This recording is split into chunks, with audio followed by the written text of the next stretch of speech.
Well, hello everyone. My name is Robin Tynes-Miller. I am the co-founder and artistic and operations director at Three Bone Theater. And I have the distinct pleasure of actually interviewing Tiffany today. Most of the content that you will have engaged with on our YouTube channel is Tiffany in the interviewer seat.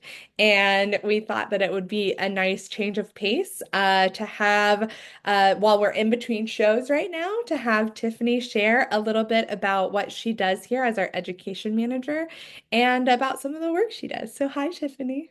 Hello, how are you? I'm good. I'm good. Thanks so much for doing this. Of course. Um, would you start just a little bit telling us about who you are and what your root system looks like here in Charlotte and with Three Bone? Just tell us a little bit about you and your own self and artistry. Fantastic, thank you. Well, I started out, I like to tell people I'm a theater kid who grew up to be a theater adult in a way that has shifted and changed over the years. I started off my education down the road a little bit, down the highway at Elon, studying performance. And I thought to myself, I would never work with children or education or any of those things. Life changes. And then I went on to just be primarily focused on performing for a number of years. I landed in Charlotte about 2006 and I started performing there and booked a job with children's theater. And that's not what changed everything. What changed it is specifically, we were set to go and do a tour, or we were set to have students come in, and one school district could not afford to bus in to see us. And so we agreed to go see them, and their joy in us coming to their county and their space was just overwhelming. They were so excited to see the show. And that's when I really started to think about the importance of everyone having access to theater and what does that look like and how does that play out. And so that took me on a journey of introducing theater into different communities so they had a bigger picture of what that looked like, which then put me in spaces of education. And then I was like, well, I should take this teacher artist training. And that speared me that way. And then I met Three Bone randomly at an award show 1,000 years ago when a friend of mine said, hey, these are my friends and they're starting a theater company. And I was like, hello. And a couple months later, there were auditions for Monologues. Yeah. Did the first show, and I tell people I never left. So we're here a million years later. I performed primarily for you all throughout the years. I was able to do about one show a season, which was really good. And then while simultaneously working on my youth focused org. And you had to go on maternity leave. So I stepped in as your interim. And then again, I never left. The theme of this is I just never leave once you let me in to a theater space. And now I'm here taking all my knowledge of community and education and the importance of the arts and putting it into this role as the education manager. Well, we are much better off for it. So, yes. So, Tiffany, yeah, auditioned and was in our very first show in Charlotte of Mm-hmm. Vagina Monologues in 2013. She did the piece in the room, which is just like so special to me. And I loved if you haven't seen Tiffany on stage, you are missing out. She is wonderful and actually has an Thank you. on-stage project coming up soon. And we'll circle back to that at the end of the Yeah. call. But but yes, I mean, so it's been such a joy to work with you in so many different capacities, Tiffany, and now you've been in also in kind of a directing position as well. Mm-hmm. And yes, took interim artistic director when I was on maternity leave, and then we created the education manager role, and which really blends, so much of your history and your skill set. So, do you want to tell us a little bit about like what do you do as education manager? What is your goal Sure. in this position? I like to tell people my job is to make sure that you leave the production and still think about it past seeing the show. When you watch these wonderful actors or actresses on stage, I want you to go home and not just say one time that was a lovely show. I want you to dig deeper. So the gist of that means when you come into the show, there's always information in the lobby on the wall, and it hits the themes in history. So there's always some articles or places that we want you to kind of watch and check out so you know what you're getting into. And then when you leave the show, there are some questions we kind of ask you in the moment to think about how you felt about the show or something that aligns. And then you go home and you get a discussion guide. It's not homework per se, but it is a way for you to Right. go further in the knowledge. So each discussion guide says questions to ask yourself, ask your friends and family. I have one group of ladies who go to eat after a show. They come to Sunday matinees and they talk about it in their group, which I love. And Using then, your discussion guide as the yeah, framework for the conversation. Yeah.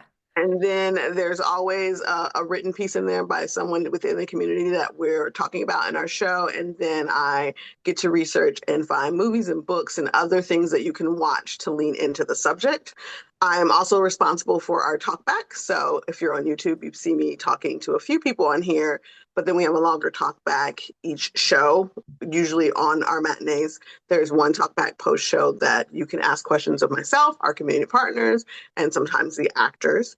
And then I come up with linking us and our community partners. So finding an org locally that also aligns with what we're talking about. So when you're like, oh my gosh, that was so good. I did not know that was the state of our immigration system. Where do I find out more?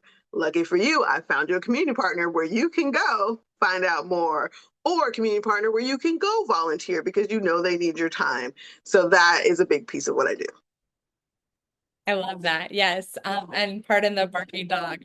But I think one of the things we want to talk a lot about today is community partnerships. And why don't you just give us a little bit of an idea about like what is the goal of those? Yes. So the goal is people to have a reference point past the show. While we are putting on a show that we believe in and we believe in the messages of, we are not the subject matter experts of those shows. And locally, there's always someone or an org who is dealing in that subject matter. So we partner so that we can spread the word about what they're doing, any upcoming events, and support them however we need or they need. It's really a low lift for the org. It's them allowing us to shout them out. We also have table space for them when people come into the theater. There's a table display of whatever they would like for our audience to take home with them.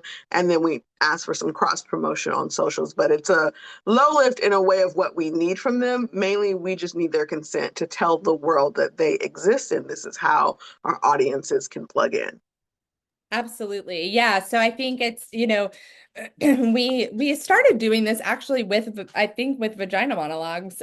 Mhm, But we hadn't committed to doing it for all of our shows, I think maybe until season 4 or 5. And then we started doing it with each of our productions instead of once a year. And yeah, I mean, just like you were saying, it really serves as kind of that call to action, right? Of like, hey, you cared about this story. Here are the mhm, people in our community that you can support through your dollars, through your time, mhm. and really help continue that work happening. So I know like what what I'm always interested in talking about around community partnership is like, what are the examples of what it looks like, right? What does this partnership mean? Yes, it's an awareness, and we're wanting to make sure that people know that the organization exists, but what are kind of some of the components of the partnership, or what are things that you love seeing happen out of our Yeah. community partnerships where you feel like, yeah, like that was a successful partnership? Yes, there are a few things that I think make it successful. It is really when a show touches an audience and having someone from the org in person to talk about it more is a door opening because we can talk about it and I can show you it on YouTube, but having a team from there talk and sometimes they bring guests who may have dealt with the subject matter we are going through. So that's also great because so it's easy to distance ourselves from a subject when the truth is it's all happening in our backyard. The other probably best fit is when we also get to know a new group or new demographic in Charlotte. I think about the Chinese lady and us getting to know the Pacific Arts Org and what they do. And they came out in troves to just witness it, but also chit chat and talk and share. And so we are soaking in some of their stories past that. And it's giving, it's like, what do you call that? It's building relationships in a way that work for the future. Or we'll have, you might be a partner on one show, but I love it when I see you come to another one later, because we don't stop at one show. You're not like our partner one time and we forgot you existed.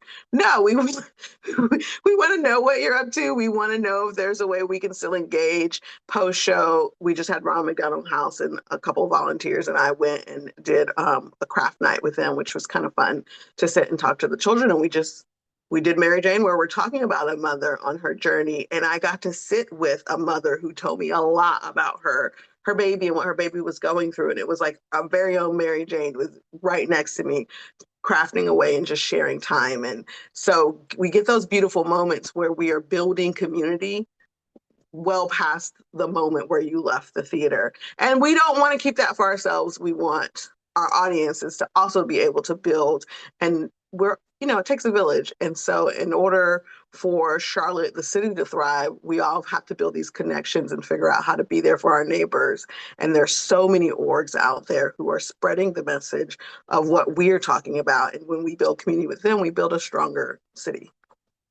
Absolutely. Yeah, absolutely. I think I loved what you shared about like discovering new organizations or discovering kind of work that's being done here. I think it's one of the most hopeful parts of what we do at Three Bone is like really getting to see the individuals in the community, the communities and the networks that are giving back to our city and the well-being of the people who live here every day. Mhm. It's incredibly inspiring. And I mean, it really is. I say it in every curtain speech that I do, but it really is it's my favorite part of what we do. I love that we get to build those relationships. And, we've partnered with over 35 organizations now at this point, from large to small.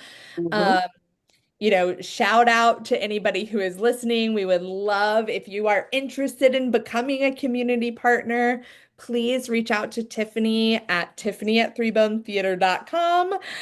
Or you can just send us a contact through our website. But we love working with new organizations and finding out about what Yes. you're doing here in the city.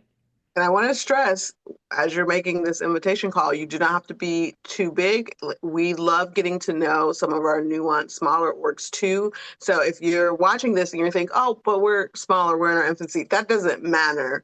If you're doing the work, we want to highlight the work and we want to partner with you to find out how we can build community around that work. So as you stated, just reinforcing all size orgs are welcome. Yeah, absolutely. And I think we also we are small enough ourselves to be able to really customize what this looks Mhm. like. So Tiffany does a great job when she's meeting with potential community partners of saying kind of here's the outline, here's what we can offer, here's what we can do. And putting a big old asterisk on all of that, we can create something new together, right? We Mhm. can if this is during a busy season for that organization, how can we help lift, what events can we promote for you? Exactly. Yeah, I mean, what can we do to help support you? And so, yeah, I think it is such a good symbiotic program when it works. I think, one of the questions we get a lot, Tiffany, is like, but do I have to pay to be a community partner? Like, does The this cost beauty me any money? Nope, not at all. It costs you nothing. In fact, we will bring on two guests from your org to come see the show for absolutely free. So, no, it does not cost you anything. It is absolutely free to you because we really, as I tell Robin all the time, we stand on business. And so, who we are, who we say we are, is who we are. and what we say we do is what we do. And we are not charging you to be the partner. We're not charging you. We're going to talk about you. We're going to put you in a program. We're going to put you on our socials. And if you have a larger group and you're like, well, everyone wants to see the show now, we'll work on a group rate too. So there are plenty of opportunities. As Robin says, we sit and we talk and we can iron out a way that works best for you as a partnership, but you do not have to worry about the cost coming out of your pocket and what that looks like. There are some orgs that take a few more levels to get approved, and that's fine too. We are happy to talk to someone on your behalf if it is showing what an ideal contract looks like, what it can be shifted to be, and then what you really need as we're prepping. Yeah, and I think one thing that we've gotten better at throughout the years, Tiffany too, is like you don't have to know anything about theater. Mhm. These are most of the time not arts organizations. Yep. And that's another thing we love about the program is oftentimes, we're encouraging our community partners to share this out with their team, their staff, their network, their Mhm. the people that they serve. Um, and that oftentimes is getting people to see shows and to see live Yes. theater who are not regular theater goers. We Um, have some. There are a couple of women from when we did a program at Glorious Crowns yes. who have shown back up. Now I've seen them repeatedly. And I love that because I saw you at the partner workshop and here you are still Yeah. coming because it's a beautiful way to introduce people who might not have a grasp of what theater is or has an assumption Yep. of what theater is, which is mostly musicals. I love a musical. It's fine. That's not who we are. Right. And what we're doing is great work, but you wouldn't know that if we didn't have a good partner introduce you to us. Mhm. Shout out to the Gant Center for that workshop They're great. and partnership. Yes. Yeah, absolutely. I love that. So definitely, get in touch with us. We are always looking for new community partners. I think in general, definitely believe in collaboration over Mhm. competition here in Charlotte. So we're always looking to work with other groups and figure out what that looks like. So Yeah. yeah, anything else you want to kind of shout out or make sure No, folks know I about? do want to tell people to reach out. Obviously, we haven't announced next season yet, but we know the themes. So if we haven't announced it, we can still talk about the themes. And if you don't fit into the next season, we're not going anywhere. So we have room. This is not ending tomorrow. So Yeah. please, even if you're unsure of what's coming up on our roster or what's just feel free to submit and say, hey, I am a part of this org. We have some interest. Let's see how that works. And maybe it's twofold. Maybe we have a main partner, but also highlighting you. That has happened too. So there are lots of ways you can plug in as a community partner. Please do send an email. Love to have a conversation. I'm a chatty Cathy on the phone in a good way. So let's get on the phone and talk about what this can look like and let me convince you how important theater is. I love that. And Tiffany, where can people see you on stage coming up soon? I will be back on the stage after a 7 year hiatus. Less um, trying to memorize my lines. I will be with Free Reign Theater in Rock Hill for 12 Angry Jurors. Wonderful. Yay. Yeah. So go support them. We love Free Reign. Go support their work and all the good stuff that they're doing down in Rock Hill right now. And then our upcoming show is What the End Will Be by Montserrat. Tiffany had the pleasure of talking with the playwright. So that will be up on our YouTube as well. And so you get to learn a little bit about him and his process and the story before the show opens. We open May 2nd, directed by Dr. James Webb from Davidson, and we're just really thrilled about it. And our community partner for that show is Charlotte Well, Black Pride. Do you want to talk a little bit about Charlotte Black Pride, Tiffany? sure. I think if you don't know, Charlotte has a great Pride Festival every year, but it goes past a festival. And just like we are in a great makeup of people, there are nuanced groups within that. So Charlotte Black Pride is a safe space for people of African descent and to come together across the diaspora and celebrate their queerness. And so we are more than happy for them to partner with us on this show as we have characters who are figuring out and getting comfortable in their queerness on stage in a beautifully written play. Yes, I love that. I love that. So yeah, we're thrilled to be partnering with them and excited for you all to come see the show and see Tiffany at the Talk Back. That'll be the first Sunday, so May Mm-hmm. 4th. Yep. That Sunday after the show will be a Talk Back with Charlotte Black Pride. And you can come check out what it looks like in real time to be a community partner. I have a quick note. If you have tickets for a show date that's not the talkback date, but you want to catch the talkback, you're welcome to come post show and still catch the talkback. We've had that Absolutely. question before. So if you came on Friday opening night and you're like, but I want to know what's happening, you're welcome to come Sunday post show to come into the talkback and vice versa. So I just want to put that out there. Yes, absolutely. We'd love for you to join us. Awesome. All right. Well, thank you, Tiffany. I can't thank you enough for being such an integral part of our leadership team, and also just a dear, dear friend. So thank you for everything that you do for Three Bone Theater, and thanks for explaining community partnerships to us. Thanks for letting me tell everybody what I love most about my job today. I love it. All right. Bye, everyone.